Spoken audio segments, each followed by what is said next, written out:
Mesdames, Messieurs, nous allons aujourd'hui, 8 mai 2020, commémorer le 75e anniversaire de la libération du 8 mai 1945.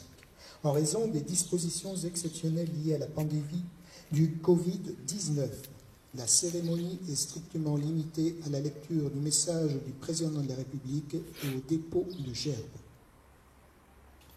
J'invite les personnes présentes à se mettre au garde à vous.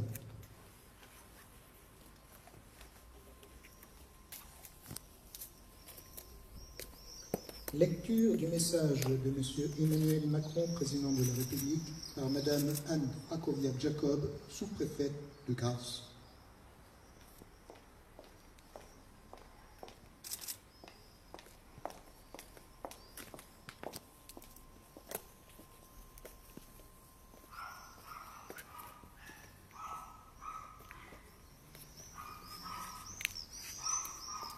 Ce 8 mai ne ressemble pas à un 8 mai.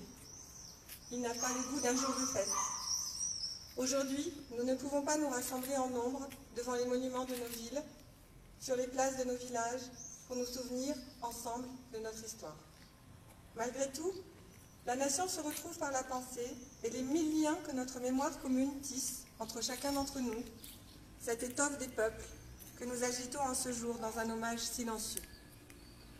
C'est dans l'intimité de nos foyers, en pavoisant nos balcons et nos fenêtres, que nous convoquons cette année le souvenir glorieux de ceux qui ont risqué leur vie pour vaincre le fléau du nazisme et reconquérir notre liberté.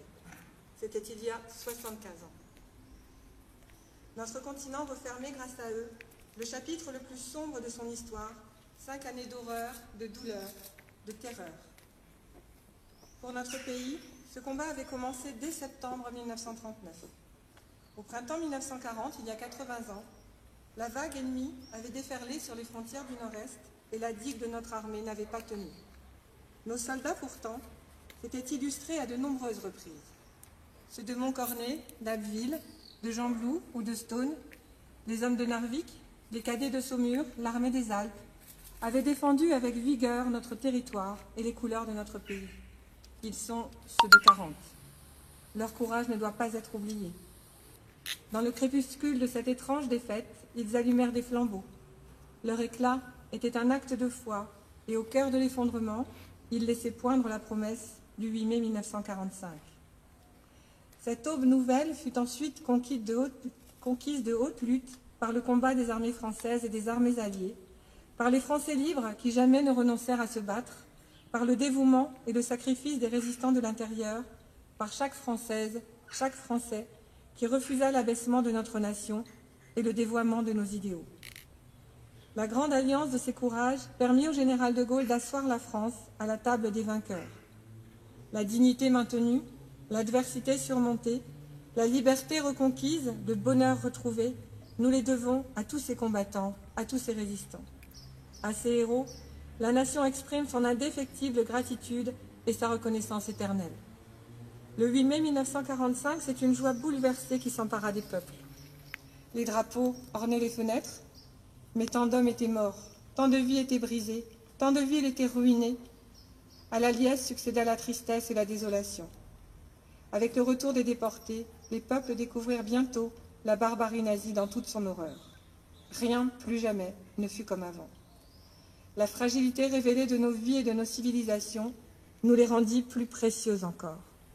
Au bout de cette longue nuit qu'avait traversée le monde, il fallait que l'humanité relevât la tête. Elle venait de découvrir, horrifiée, qu'elle pouvait s'anéantir elle-même, et il lui fallait désormais refaire le monde, de fond en comble, ou, à tout le moins, empêcher que le monde ne se défasse, selon le mot de Camus. Ce fut l'heure, en France, de l'Union nationale pour fonder les beaux jours annoncés par le Conseil national de la résistance et bientôt retrouvés. L'heure, en Europe, de l'effort commun pour bâtir un continent pacifié et fraternel. L'heure dans le monde de construire les Nations unies et le multilibéralisme. Aujourd'hui, nous commémorons la victoire de ce 8 mai 1945, bien sûr, mais aussi et surtout la paix qui l'a suivie. C'est elle la plus grande victoire du 8 mai, notre plus beau triomphe, notre combat à tous, 25 ans plus tard. Vive la République, vive la France.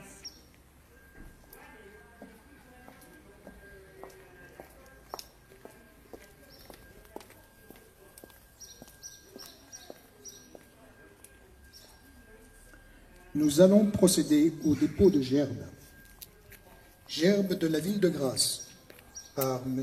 Jérôme Viau, maire de Grasse, vice-président du conseil départemental des Alpes-Maritimes, président de la communauté d'agglomération du pays de Grasse.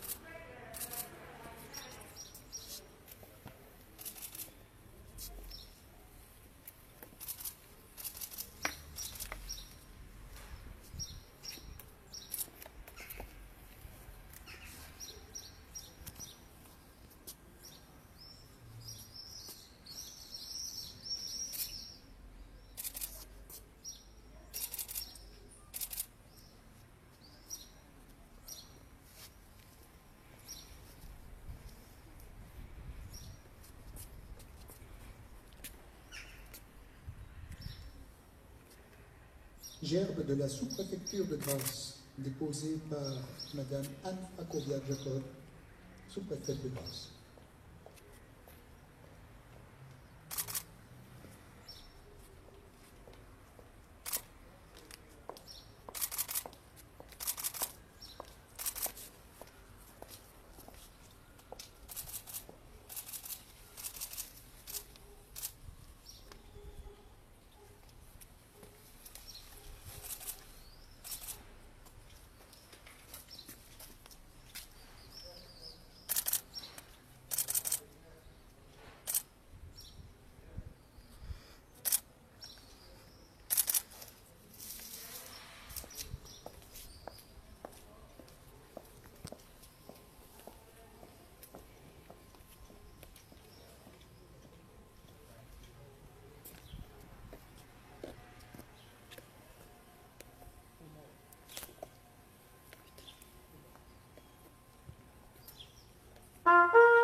Mesdames, Messieurs, la commémoration du 75e anniversaire de la victoire du 8 mai 1945 est maintenant terminée. Nous vous remercions pour votre participation. et en particulier celle des porte-drapeaux qui, distanciation sociale oblige, n'ont pu être salués par les autorités. Et pour finir, nous souhaitons un bon anniversaire, Monsieur le Sénateur.